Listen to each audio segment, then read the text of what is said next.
Lunch, and I guess we will reconvene our interviews, and of course we got Jason Baker reports. Thank you for coming. Any questions from members of the council? I mean, how we're going to do the interviews here is Patrick is going to ask the questions, Okay. and then you'll get probably some follow-up questions from members of the council or myself. So that's really kind of the format we're going to use here. Do you have any questions of us, Jason, before we start? No. Okay. Well, I guess with that, we can let it be it. Introductions, maybe? Pardon? Do introductions? Oh, yes. Of course, I'm Mayor Kevin Wohlers. Councilmember Zach Rails. Councilmember Jeff Miller. Councilmember Brian Salvi. And Councilmember Kim Gullickson. And so, Jason, we have 17 questions for you today, and we have a period of an hour, 60 minutes to chat with you. We want to make sure that we get to the final question, which is a question of what questions you have for us. So if we get behind time, I will just kindly let you know that where we're at. So, Jason, describe your approach to working with a mayor and council that may have differing priorities or political perspectives. How do you maintain trust and forward momentum? I think this question really speaks to more of a management style for me. A lot of my management style is focused on collaboration and structure. I mean, we've got to make sure that we're able to collaborate and work together effectively. With that, setting clear expectations. Obviously, being a city manager role is different than my current position as a city administrator. There's some differences with the charter and all that, and the roles and responsibilities of each council, and then myself would be the city manager. So really, I've got to be able to take into account what are the priorities the council's already set forward, and are we moving in that direction and following those lines, right? So working with the mayor and council, we've got to make sure we're collaborating and we've got effective communication. So being able to communicate and talk amongst each other and really share our ideas and opinions openly, I think is important. I'm very much a person that I like to hear all different sides and gather as much information as I can before making a decision. And so for me, that's very important to help build trust and momentum. And once you get that, it's almost like getting a buy-in, right? And you get that, you're able to continue to build on that as we make decisions and move the city forward. I'm sure there's going to be different priorities when it comes to political perspectives. That's not my world. You know, I'm here as the city manager. You guys are the politicians. But at the same time, we got to be able to work together, right? And I understand your guys' position as council members. And so for me, it's really making sure that we can have that teamwork together. Thank you. The majority of Minnesota cities are statutory cities. However, the city of Morris is a charter city. Please share your knowledge of the difference between the two. Yeah, so in my current role as administrator for Winoka, we're a statutory city. While I'm the chief administrating officer, most of the day-to-day stuff is in my wheelhouse. A lot of it also has to go to council for approval. I understand with Morris, we're a charter city, there's a lot more authority put on the city manager to run and operate the day-to-day and handle all of that business without having to come to council. So there's that separation. It also has in there, I was reading through it, I think it's very well laid out as far as keeping the separation from staff and employees from the council. And I know through speaking with the staff, they really seem to appreciate that, having the city manager in that position to kind of be their voice and work with council on stuff, because it kind of makes them feel like they can more freely work. And I think that's important for your staff to be able to have that comfort in their job, knowing that the administrator is going to be their voice and represent them to the council. So that's kind of the main differences with statutory cities, my understanding at least. Really what it says in the charter is kind of the guiding principles there. Jason, how do you get to know department heads and other key staff? What methods have you used or will you use to collaborate with staff to ensure you are tapping into their abilities and assessing their skill levels? So we'll start with the first part of that, how do I get to know department heads and key staff? It's really getting to spend that time with them, right? You gotta be able to meet individually with them one-on-one, and get to effectively know them better. I think that's important to do in any organization you're in. Coming into it's something that I always try to do, is get to know my staff, understand their strengths and weaknesses. There's a variety of different tools out there that corporations or cities can use to help with that. You know, you can look at doing assessments. Just depends on the size of the staff. There's different, of course I'm trying to blank on the names of them now, but there's different kind of tests that you can take to figure out someone's learning style, someone's work style, those kind of things. So that may be a tool to use, depending on budget-wise if it's in there and how we can make that work. But again, I think that really just sitting down, getting to know them, and spending time with them, and maybe having them teach their job to me, right? Like, I may understand a lot of different roles and responsibilities, you know, being a jack of all trades, but having them say, okay, your job is payroll, your job is HR. I understand HR, I understand payroll, I understand this, but how do you do this? You know, what are you doing that makes you effective or not? And then if through my experience, how can I use that to go, okay, I see what you're doing. Have you thought of this, or would this make it more effective? And so really being able to talk with them during that one-on-one time to see where they're at, and you know, if there's efficiencies that can be improved, I think is important. Let's see here. Those are some of the kind of the methods I've used as well. Like I said, tapping into their abilities and their skill levels and looking at that. The other thing I like to look at is training. I think training and professional development is super important for our staff. We need to make sure that they're well trained, and things that interest them also. We want to make sure, you know, if I can look at someone's training record and see that they really tend to lean towards one area or not more of their job, that's great. I like that. That means they're dedicated. That's something, you know, that they really enjoy and they're going to do great at. But we also got to make sure they're not creating a deficit in the other aspects of their job too. So making sure they're well-rounded in that is important. But again, playing to their strengths, if that's something that they enjoy, let's see if we can utilize that. Jason, walk us through how you prepare and present an annual budget to an elected body, particularly during times of constraint or competing priorities. Oh yeah, budget is always fun, and it's it's a tough one. So I think there's a lot of things that come into play with this, starting with the back end. You know, the technology we have in my current city, we've got a program that lets us start our budget process at the department level, and then go up from there, where it goes from the department to the administration to the finance section, and then to the council, and then for final adoption. So we're going to hit through different levels. But really it starts with meeting with the department heads and starting with them, right? You're going to figure out what projects do they have coming up for the next year, what tools or equipment may they need, and making sure that, okay, we've got all that information. Now we got to see how does that align with our CIP plan? What is the outlook for the next 10 years in our plan? Say, okay, we're preparing for a new fire engine in 7 years. And we know that's going to cost, you know, $2.3 million. Are we appropriately planning? So in 7 years, when that line item comes, we know that that's an expense we can afford. So talking with the department heads, utilizing long-range planning with the CIP. That's usually how I start my annual budget.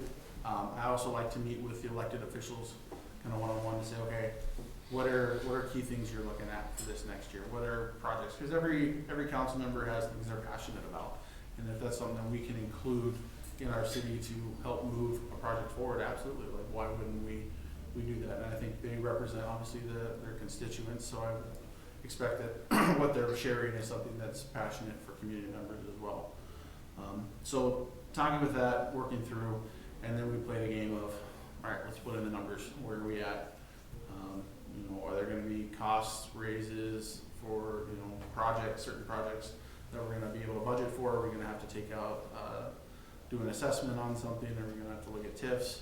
Whatever the case may be, and then kind of work through that to come to a reasonable budget. You know, we all know, if I remember right, your guys' budget is September from the charter, and then it's approved in December, just like most cities. You guys run on a calendar year.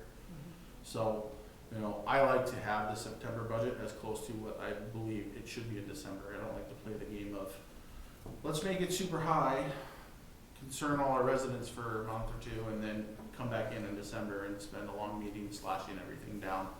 I think having the reasonable approach of, you know, here's why we're doing this, here's the workshop, and I'll bring it into council in workshops and say, here's our departments, this is what we're looking at for this year. What are your comments, questions, concerns? Let's ask them. The department heads that are with me to walk through the budget with them so they understand it. So when it comes time in September and we have it all put together, they're able to look at it and know why and have the backing. So we can spend the next few months asking questions when it inevitably is going to happen. Residents will come in concerned that, you know, this is raised up X amount of percent, or the levy went up X amount of percent. Why? What are we doing? Because they want to be able to know where that money's going. So that shows us also being transparent with the community in that aspect as well. Something that I do is to make sure that we're being transparent along the way in our process. Jason, what is your experience with unionized workforces, and how do you approach labor negotiations while maintaining positive labor management relationships? So previous life experience working in union, I used to work for Cisco Food Services, unionized. That's where a lot of mine come from. And then my early career in law enforcement, unionized as well with them. You know, there's a lot of approaches, but you kind of have to come in with the understanding that both sides are trying to get what's best for them. And where can we find that common ground? And a lot of times when you're dealing with union laborers, you know, the laborers, there's gonna be a little bit of give and take on both sides, I think, and that's where we are the most effective. And having a realistic approach, I think, is just key.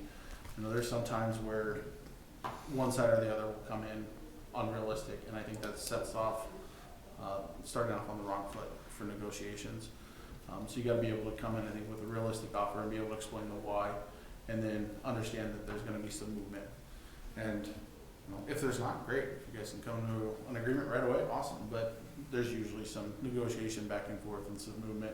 I also rely on my network. I've got a vast network of administrators that I've made over the last couple of years who have experience in this as well. I know that's something I would lean on, their expertise and their experience of contract negotiations and dealing with labor unions and that aspect as well.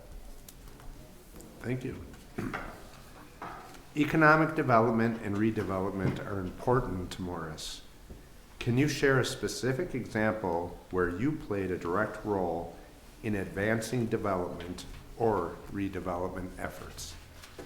Yeah, Orinoco is kind of in that right area for development. We've got a couple residential projects that are in the works. There was one that was started before I joined Orinoco that ultimately kind of got pushed back. But we had another one come through, and you know, I've been with them from the start to help walk them through the process, and it's been a great experience. So for me, it's a lot of right away sitting down with the developers, meeting with them, and hearing them out. What is your idea? Does it fit in with our community? Taking in their idea, and then making the decision. Okay, we're going to sit down, have you meet with our EDA reps, me, engineers, and we're going to pitch the idea again, and from our side, we're going to talk to you about the engineering and the codes and the zoning and how it's all going to play and what will be effective. And we'll help you look at your project from the eyes of the city and go, this will work, or no, this won't work, you might want to change this. And then really from there, work with them on providing support for their project. So usually our next step is community involvement, right? So we help them understand, hey, these are the groups that are probably going to be most effective. Let's reach out to the community. Let's put together a community forum and work with them. And we had a group that came in, did that. It was a really, really big success. We saw a completely different turnaround than the first residential property development that tried to go through. And there was a lot of people that came in with concerns, and this group worked with them, addressed them, and was willing to kind of change their plans around. And it ended up turning out pretty well. And so, you know, we're moving forward with that. We kind of hit winter, and we're updating our entire city code right now. Hopefully that'll be done by March. So we've hit kind of this awkward stale point, but I suspect come April, May time, they'll be full force moving forward with their development. It's 54 townhome condo quadplex units that fall under a CIC, so it's one giant lot, it's not subdivided. And they're able to put all their condo townhomes on there. And it's gonna be huge for our community, because we, just like everywhere else, need the residential growth. We're able to have commercial from Rochester, but we are kind of that bedroom community, so it's important to find both sides though of that. So that's my specific example for advancing the development. Oh, great, it's exciting Yeah. for Orno. Jason, how do you ensure consistent interpretation and enforcement of city code and ordinances, especially when facing public pressure or criticism?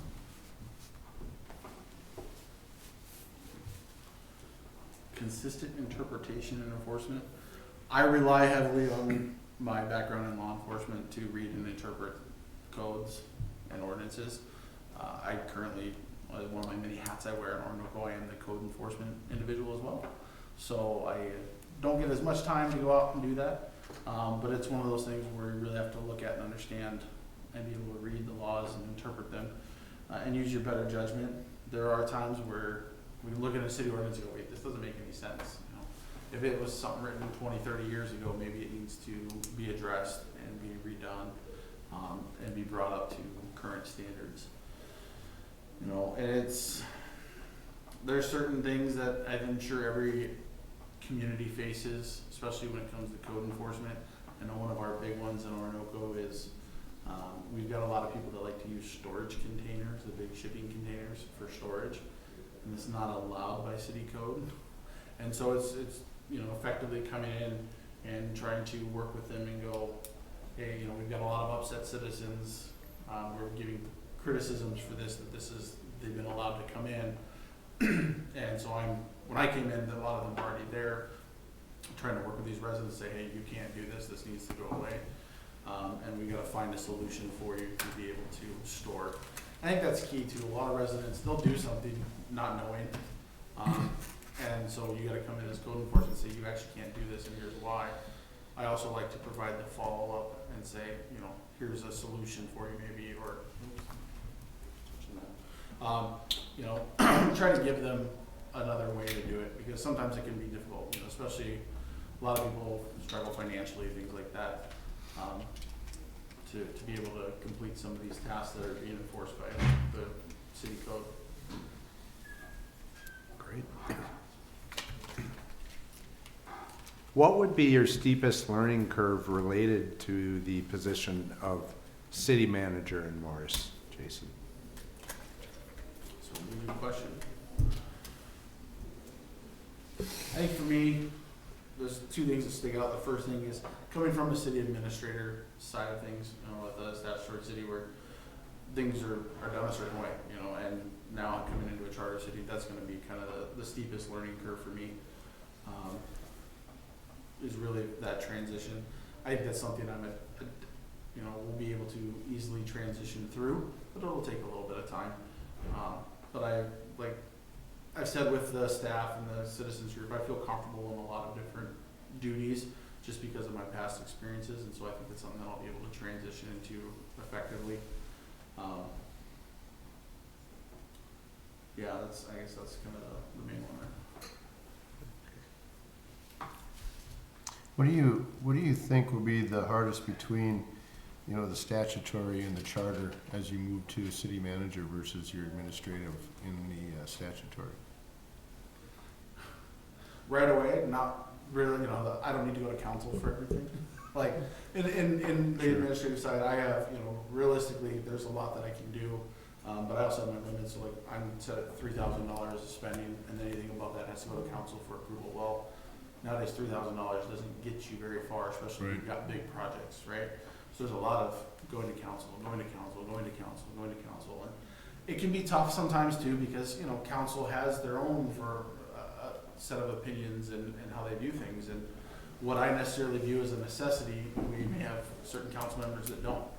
And so that's kind of, was one of those things we're realizing, okay, I'm doing this, I still have to give the reasons why, I still have to have that support, but knowing that I can do this, and I mean, it is my decision ultimately, and I have to live with it, which I'm fine with, but being able to make that decision, I think is gonna just gotta take a little time to realize, oh yeah, that's me, so. Was it just financial stuff that you had to bring to council, or was it any I would say administrative, or any interaction with department heads, or any things like that? The big things that I have to bring council, financial, and then, when it comes to like hiring, firing, HR functions, some of those HR functions. Sure. I do have a lot of leeway in the rest of it, like I'm there to run the day-to-day, and, you know, and there are some HR functions where if I gotta put somebody on leave, or, you know, if somebody resigns, I don't have to bring it to council, I can accept a resignation. I can't fire somebody, but I can accept a resignation, that kind of stuff. Those are the main ones that really go to council. But, you know, as far as interacting with department heads, no, that's my role, is I'm there to interact and run and do that, so. Okay.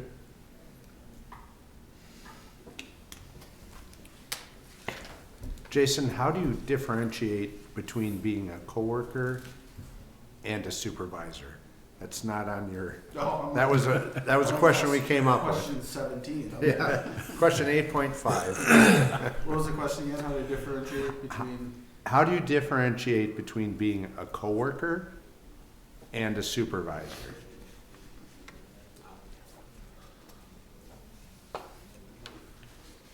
For me, I think it comes with setting those clear expectations. It goes back to department management style.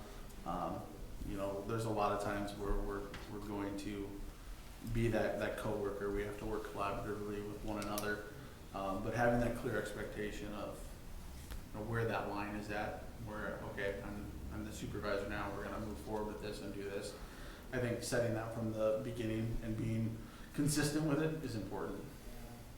So that's kind of how I would view that. And I guess I'd come up with that, just being able to have the ability to work with a group every day, every week, but ultimately you are the city manager if you're hired, and it is your responsibility to be the supervisor of your department heads, your rest of your staff, and to have that comfort level to be able to understand we take the input from our coworkers, but ultimately it's the city manager's decision, and feeling comfortable to be able to have a friend, a coworker, but also I am the city manager or your supervisor, to be that comfort level to be the supervisor. Correct, and that's where I talked when I was doing with the department staff, you know, talking with them, we talked about like an open door policy. There's gotta be able to have that, you know, come in and talk and just, you know, not always be this supervisor they're afraid to come to, Yeah. or they only come to you for one or two things, you know. You've gotta be able to have that open relationship and have that camaraderie with them, to be able to work effectively. But again, having those clear expectations of, all right, now this is the time when we're in the supervisory role, this is what's happening. But that comes with time too. You work with staff for long periods of time, everybody gets the feel for each other and how, you know, what the situation's like, and you learn to read that. And I think staff are really good at picking up on those kinds of things. Initially, staff I would feel they're usually a little more timid. They're always just like, oh, it's the supervisor. And that's really up for me to kind of break that wall down, while still maintaining the clear expectations of when that time is correct. Thank you.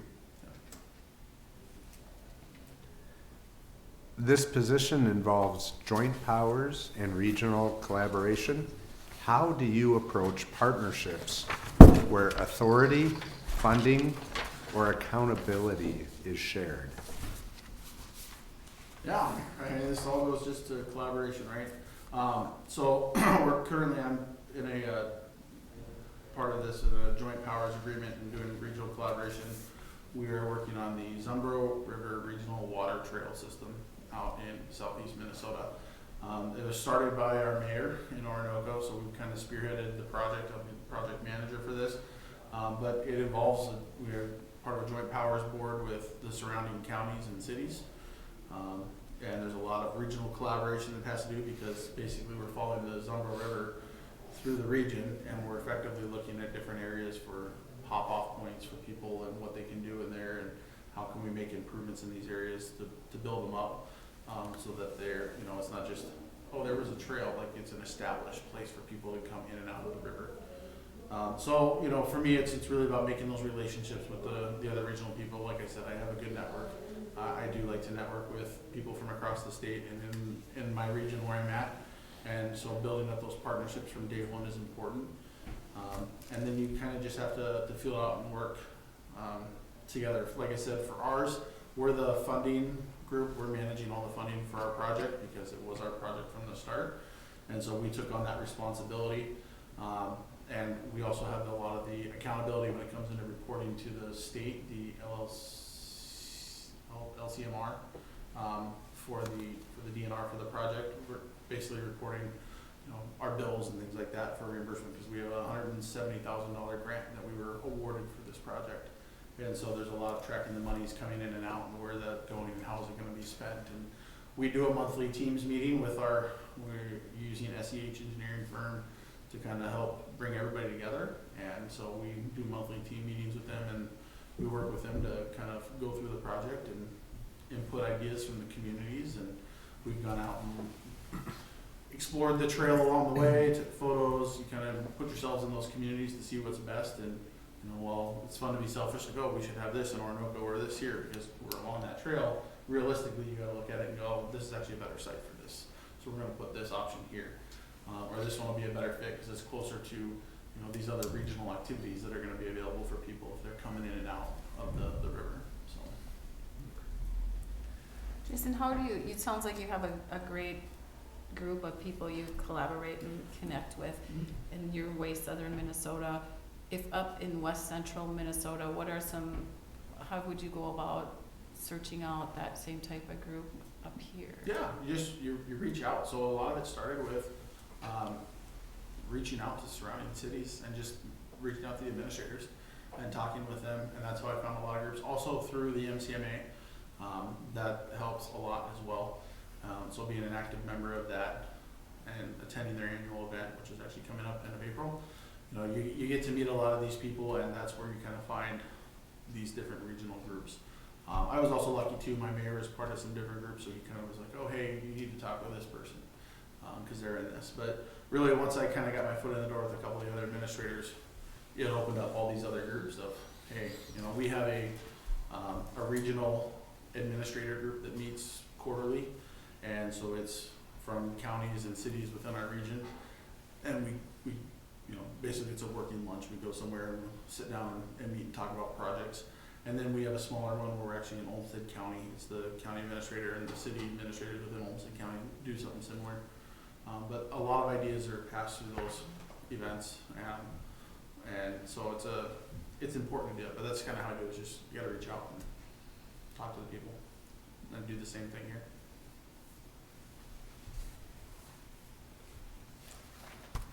Jason, what strategies do you use to stay current on legislative changes affecting local government? And how do you translate that information into action for the council? My first primary source is the LMC. They're a great tool for us in Minnesota. They do a phenomenal job of putting out information. We have the Legislative Day on the Hill coming up here soon. That's another yearly event that happens in St. Paul where city administrators, council members, mayors will go out and speak to the representatives on the Hill. That's another good one.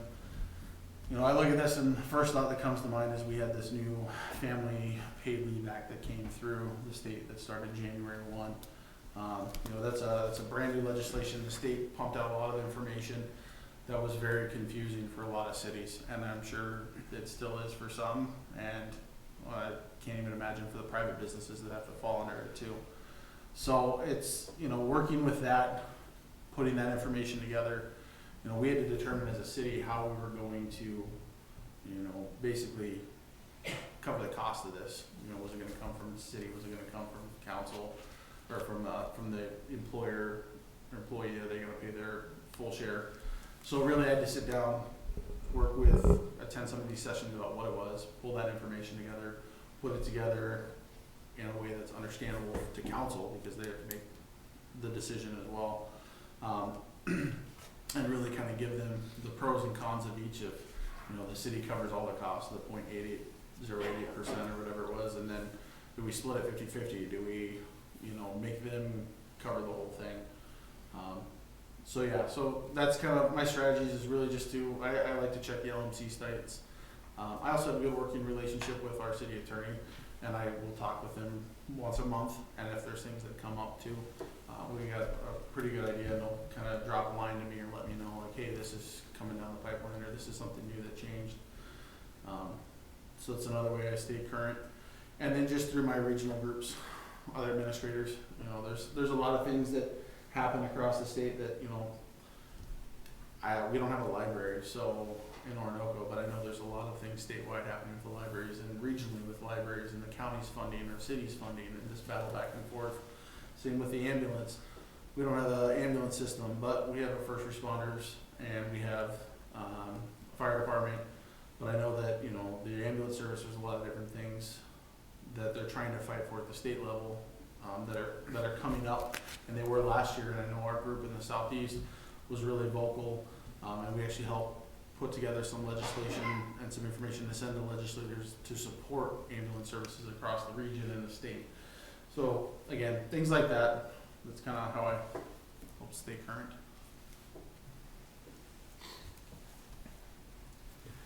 Jason, tell us about a time you had to manage a high stress or crisis situation. What was your role and how did you lead through it? I always resort back to law enforcement career for high stress. After that, not a lot seems to be as high stress.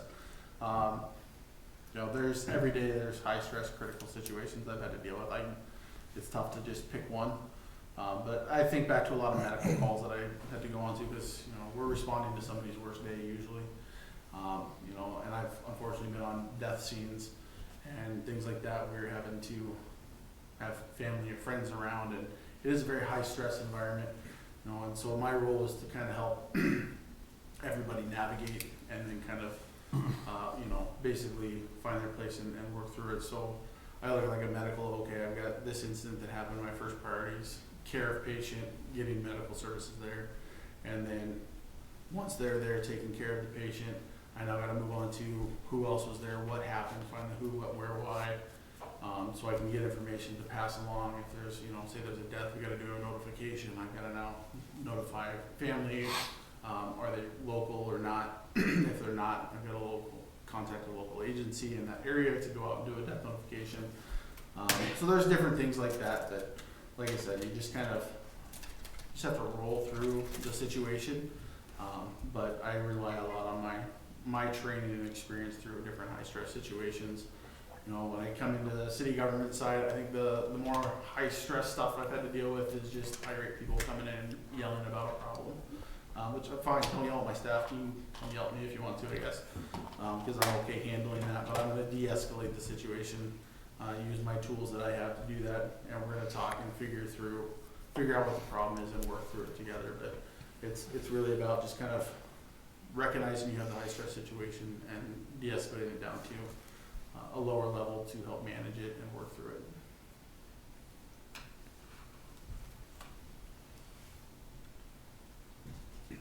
Jason, how do you prioritize infrastructure investment and long-range planning while balancing short-term operational needs? That's most of the job. All right. Yeah, it's really looking about, you know, you try to make a plan for the future. I think that's what's key.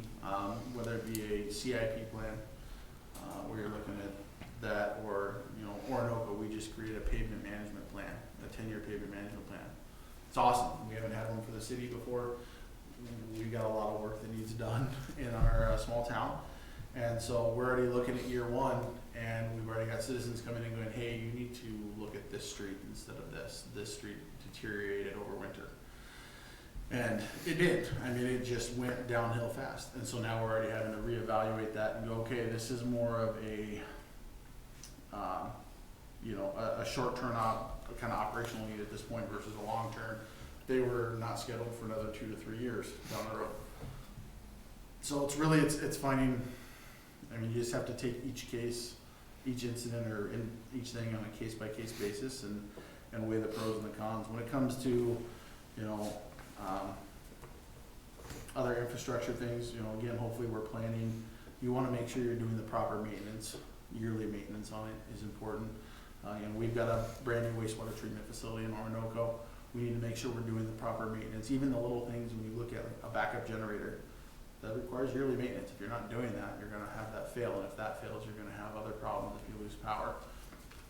So making sure you're doing the annual maintenance is kind of that short-term stuff, but while still focusing on planning for the long-range incidents down the year. But at any given time, something's gonna happen. You can plan all you want to, but something will happen, and you'll have to readjust and correct. But that's where you collaborate with your department heads and council and say, hey, this is where we were going, this is what happened, we're gonna redirect this way, here's why, and kinda make the best decision you can from there. Jason, have you ever overseen any, city road, water, sewer system project, from start to finish? A few minor road ones, and then coming in at the last end of the wastewater treatment one. Okay. Ours is based a lot on assessments. Mhm. I don't know if you're obviously familiar Yeah. with that style. Have you had experience with that, the assessment side of a project? Again, coming in from the back end, we did assessments for the wastewater project. Okay. And so we work with the county on the assessments and all that, just smaller operations. Sure. The county works that, but, yeah, I mean, I've got a knowledge and understanding of how that process works, assessments, TIFs, those kind of different funding sides. As when we work through these projects, if we're gonna do a project for the water and sewer under a city street or whatever, it's based on assessments to the property owners themselves, and so we have to be super careful that we don't assess more than the increased value to their property, so it becomes a dynamic situation of working with this project from the very start and taking these projects. It takes a while to get this one. If we're gonna do a project, it might start 2 years and then finally we're getting it done 2 years later, because it is kind of a demanding Yeah. schedule, so, Absolutely. yeah. And that's where, I rely on working with, for us, to work with our engineers to help with that process. And then, we also have a finance person that we work with from DDA. So we were able to, they're able to help us through the process. But that's where I would rely on Sure. the people who are in those fields, those positions as well to help, okay, let's work through this, how do we work through this step by step. But yeah, understanding that, yes, assessments are done to the property where the value, the added value is definitely important. And then we're not over assessing. Right. And the other thing too is, assessments are fun because a lot of times residents want something and then you're like, okay, well, we'll assess for it. And then it's, well, how much do they want it? So I think it's really good when you get a group of residents to come in, especially say like a street project, right? Our road is terrible. Our block needs to be fixed. Everybody on the block is in agreement. And when they're all supportive of that project and we can bring them and keep them involved throughout, I think that's key as well, is you kind of collaborate with them, say, okay, we're gonna start this and have them involved in the project along the way, keeping them in the loop of this is where we're at, this is what's going on, this is the expected cost. So that way it's not like, okay, we're gonna do this and then a year later, oh, here's your price, and now they're in for a sticker shock because they weren't involved at all and didn't really have an understanding of how or why it costs so much to repair a road. Roads are really expensive to repair, and most people don't understand that. The amount of work, it just seems like, oh, you put down some gravel or asphalt and you're done. Well, it is very costly to do all that, Yeah. so. The city of Morris has an engaged group of citizens, some of who are in the audience. How would you get to know the community if you were the next city manager? And what specific process would you use? Specific process. I like to be part of the community, be involved. I think a lot of that comes from just being active. In my previous jobs and growing up, I was always active in my community. I started at a young age in Scouts, and then when I got older and into my careers, was part of different boards, our Salvation Army board in Bergen, South Dakota, our airport board, participating in a leadership growth group through our chamber, things like that. So for me, it's being finding a way to be an active participant in the community, and that is whether it's through an organization such as like the Salvation Army, Kiwanis, Lions, things like that, or making sure that we're getting out there and we are attending events, and by we I mean me, being that face out in public, the big time summer events, local sporting events, things where you're gonna get out there and see people and interact with them. So for me, I think that's kind of the way I like to engage a lot of groups of citizens, engage people the most. It's weird to say a large group of citizens, but yeah, just to engage people. If there's summertime's great for that because there's usually just tons of activities that are going on. But then, get to know the community. I think that comes from getting to know a lot of starting with the community leaders. You look at your private business owners, things like that, getting out into the businesses, introducing myself, go have lunch at the local establishments or dinner, whatever the case may be. But also getting to know them as well, spending time on the college campus, the hospital, and like I said, some of the private businesses is kind of the start to really get to know the community and understand the community, and kind of where they come from and how they do. I understand that there's a lot of retention in this city, which is phenomenal. You don't see that, especially in smaller cities. You get people that move away.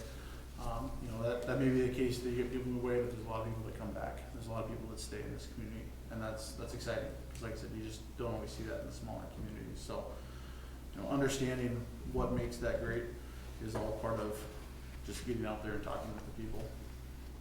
So that, I guess, I would say that's kind of my specific process. Thank you. What do you see as the most critical role of a city manager in a community like Morris over the next 5 years?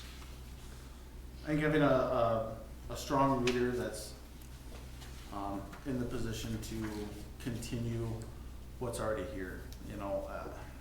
This town has got a lot of great things going. I don't think there's a need to reinvent the wheel on a lot of things, so to speak. So having someone who can come in here who can help, provide strong leadership, collaborate with community members and representatives, and engage staff but not micromanage them. I think that's really going to be kind of the most critical role for the city manager over the next 5 years. Part of that too is also leading change, because there will be some inevitable changes to talk about in any community where you're looking at growth a little bit through residential and or commercial. Right? And talking with the staff and some of the community members, Morris is kind of landlocked, if you will. So there's a little bit of challenges there, but it sounds like there's a lot of great collaboration that happens. And again, that's getting out there, meeting those people, and working with them, kind of being that representative for the city to help collaborate and bring together these projects to help the community thrive and grow. And it's great too, because you look at, I come from a university town. Having the university here in town is phenomenal. It's a great tool to be able to keep people in here and make them lifelong, residents after their college career. So being able to do that is an important step, especially, you look at over the next 5 years, we're looking at 5 year, usually 5-10 year increments of how is the city going to grow and plan for the future. So I think being able to do that's super important. Morris is a community of 5,500 with a college town. What experience do you have in your past in relation to the size of our community, if it's big or small, where you've coming from or where you're currently at, or in your law enforcement on the community sizes there that's going to relate to coming into a community our size? So Orinoco is a little over 2,000, but surrounded by, communities of this size, Byron, Pine Island, Casson, they're all around that 5,000 to 7,000. So, being involved in the region with them, I have a lot of insight to how those cities operate. And then from the other side of things, where I look at coming from South Dakota on my law enforcement side, Brookings, it's a larger community. It's 24,000, I think, 28,000, somewhere in that range. So it's definitely a significantly larger community, but when you get down to it, a lot of it just comes down to the core values of the community. And that's what helps keep and maintain, you know, the residents, and can either grow or shrink a community. 'Cause there's some communities out there that are shrinking, they're going away. And I think, you know, that has a lot to do with the values that are put in place. Don't see that here. Morris is, you know, steady, and I would say growing a little bit, which is good, you know. But yeah, as far as that, those are kind of my two areas, I guess, if you're looking past the present, where we're at, so. Yeah, there's not a huge, I mean, we're in the Yeah. 25 to 2, so we're in that comfort zone, so Yeah. just saying, thank you. Yeah. Jason, what is it about the city of Morris that makes you want to be the next city manager? Kind of, and I heard this term earlier, I kind of like it's the gem of the plains. You know, looking at this position when it came up, you know, you kind of always do a little bit of research, a little bit of background, try to figure out, you know, why is it open, what's going on. You know, this community's had a pretty, I'd say, stable city manager position over the last couple decades. You know, obviously the last one left after a shorter term, but before that was a longer stint, and that speaks volumes. You know, looking and researching in the community, there's definitely that, you know, it has a clear identity of what they are and what they're about. And that's positive. You don't always see that in the community. Sometimes they're just, it can depend on the council and how things have been done over the years, that can always be wishy-washy. So seeing that is important. Seeing that there's strong institutional anchors such as the university and some of your private businesses, I think that's important. You know, you've got stuff that is good, strong businesses here, along with your smaller ones, but good, strong businesses, those are anchors in your community. That's gonna help your community thrive and stay vibrant the way it is. The other thing too, especially learning a lot more today, you know, this is something you could see a little bit when you research, but learned a lot more, the collaboration side. Collaboration is a big part of my management style, and to hear about all the different ideas and things that have come to fruition in this town because of that collaboration, I think is very, very much something that helped draw me here. And then, like I talked about, the stability. Stability is always important. You know, you look at staff members who have been here long term, not a lot of turnover. You've got good businesses, those anchor institutions, creates a good stability for the community. Didn't see anything that was drew out, you know, as far as financial issues are concerned. You know, it seems to be managed and well run financially, and so I think there's a lot of great positives that really kind of drew me in to be the next city manager. Great. Thank you. Our last question, Jason, do you have any questions for the council? I do. I got a few. How much time do we have? We have about 15 minutes. Oh, wow. Okay. Maybe I talked too soon. So I think for me, one of the first questions that I have is, what do you all see as the council's role in setting long-term priorities versus any day-to-day type stuff for the city?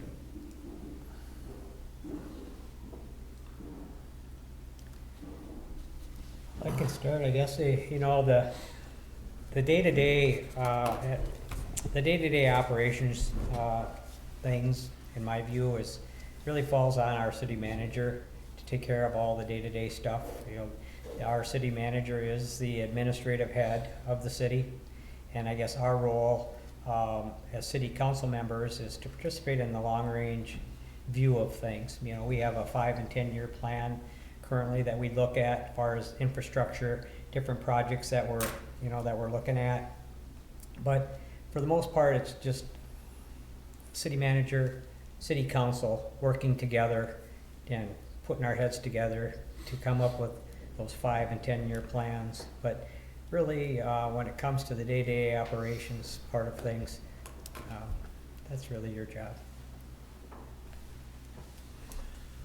I think as a council, we need to be able to help look forward to some of the different things in our community with housing, with our water treatment plant, which we work jointly with city manager, but knowing with our discharge of our chloride in the river that You spend it, are you gonna get fined from the state of Minnesota by your discharge, or can you make that improvement on your getting the soft water, so water coming into every household is soft when it comes in? So to make those tough decisions on the long term, to me, on what we have to do, even though it hurt, to spending 12 to 18 million, I think it was about an $18 million project. We talked about in the tour this morning about an industrial park, trying to see to the future, or trying to find some solutions, answers, but knowing also there's some state funding. If you have a business looking to come into your community, you can get some help to acquire land through them. But is that in time? If you have somebody knocking on your door that wants to come and expand in your community, do they want something that's going to be able to let them do their plans in the next 6 months? Or is it something, well, yeah, if you're interested, we could go and start applying for this, and it's going to take us a year to do that. So just, yeah, it's a work together with everybody, but hopefully the council's got some of the long-range plans on housing, the blight housing in our community, on getting some action to make some of those improvements happen. I would see it as, the city manager is responsible for all day-to-day operations. We're here to support city manager. You know, for any long-range CIP stuff, that's for you to bring, or the city manager to bring forward to the council, and the council will, you know, follow through and decide, is that appropriately what we want to do. You know, when we're talking about infrastructure, that's city manager, department heads. You know, we're not involved with how bad is the street or what's the sewer like underneath it. I mean, we're not into that situation.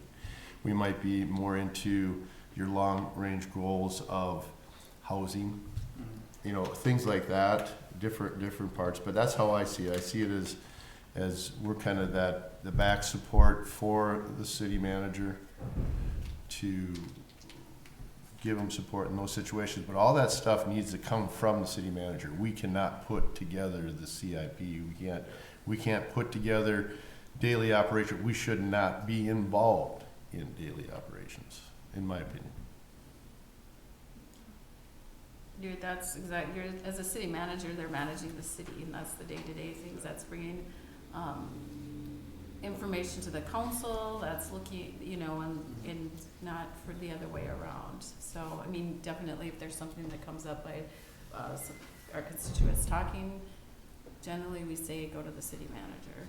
And then, because, yeah, I mean, that is what the job of the city manager is, to manage the city. The only other thing that I'll add, and you hit on this a number of different times in your responses, right? But it's working in collaboration, right?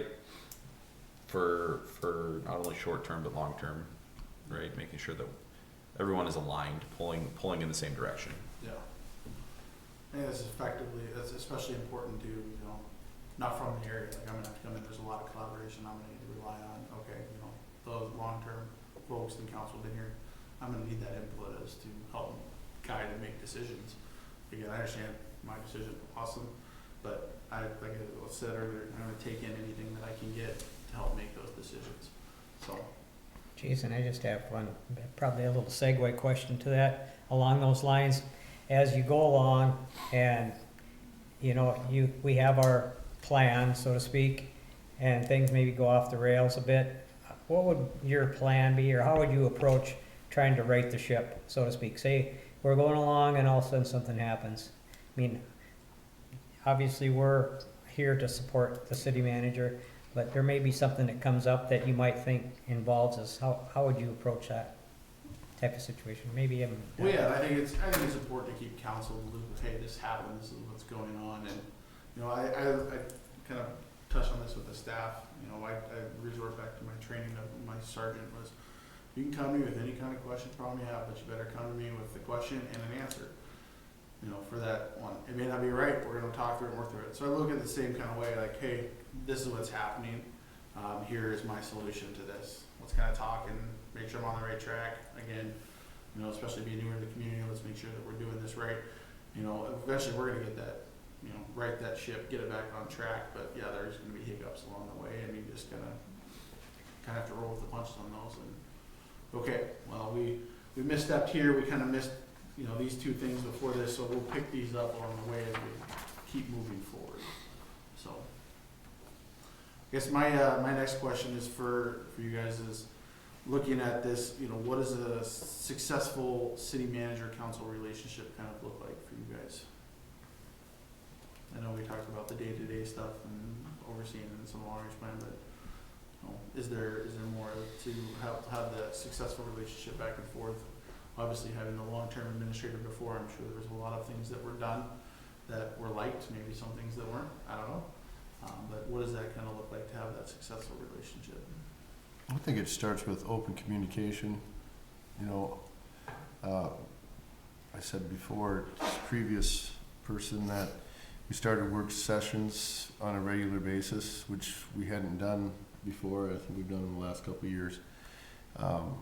Not every month, but I think every third or quarterly or something like that. I think that's very helpful. Just because sometimes I think that the relationship can be where the information coming to the council meeting is, you know, only absorbed by us by 3-4 days. You know, we're just we're not involved in that process. This is such a different situation where, you know, the city manager is way different than, say, the county, where you have county commissioners that are involved on every board, and they're just a lot more involved in day-to-day activities. And so it has been very helpful, I think, in my opinion, to do the work sessions. The more communication the council has with the city manager, that we understand what we're thinking, both parties go out and are acting appropriately to what we both are thinking that we should be doing. So I thought that was pretty important. Open door policy at City Hall, our communication with messaging or a phone call, cell phone in today's world. If I have a question on something, I feel very comfortable with our past two city managers to walk in City Hall, sit down, and I got a list of 3 things I want to talk about, and feeling very comfortable, being receptive. Yeah, we can look into it, discuss it, and I'll do some legwork, some homework on that. And thanks for the information, or try to get some more details, and we can move forward on that. But just the openness and the comfort level for both sides, for a city manager to come to any of the council and to bring up a subject. And like you're saying with law enforcement, we need to put things on the table, we need to discuss it, and to have an open door policy and try to get a good solution for our community or between us to figure it out. Well, and you had indicated in one of your earlier responses that you're not a micromanager, and, you know, I don't consider really our role here as city council representatives and leaders micromanagers at all. We all need to be working together and on the same team here, and, you know, respect each other's roles. You know, the city manager, of course, again, is that city head of our administrative head of our city, and respect that position. But when you ever, and by all means, if there ever is an instance where you probably feel a little bit like you want to involve us, certainly reach out. You know, so it's just a back and forth. I think as long as we talk about collaboration and open communication, it's very important, because things can get away from you pretty quick if you get to a point where you think you're going to just take care of all of this stuff. You know, there are different kinds of leaders. There are authoritative leaders where they're just going to make a decision and they're just going to run with it no matter what. And there might be a time where you have to be a little bit, take on a more participative approach, run some things off a couple people, and then make a decision. So it's all kind of getting to know and establishing that working relationship, city manager to the city council, and how we all work together to accomplish, you know, shared goals. And I'll say with that point too, like, with the communication, I've actually started doing something with my current council that I think has been pretty effective. Is I try to sometimes Fridays get away from me, but I like to send out a Friday update of like, hey, here's some of the key things we had going on. Because again, council's not there day to day; they don't know everything going on, and I don't like my council to be surprised. You know, when I go in the grocery store, somebody comes up to them about something. You know, if there's something, I can send a 1-page memo on every Friday. Say, hey, these are some of the projects we were working on. This is what was happening. Just so you're aware. You know, that's something I think has been beneficial for me in my current role, and I know my councils appreciate it, I'm sure that's something I would continue to find a way to, whether it be, monthly, whatever. I know there's, in the packet, there's the updates at the council meeting, but I think outside of that, it's important for you guys to have that information as well, just so, you guys are kept in the loop as council members, so.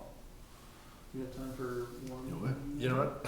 I think our time has expired, so. Okay, well, No, appreciate your questions. Yes. thank you very much. Thank you. Thank you. Thank you. Thank you, Jason. Taking the time today. Thank you all for coming out and watching us.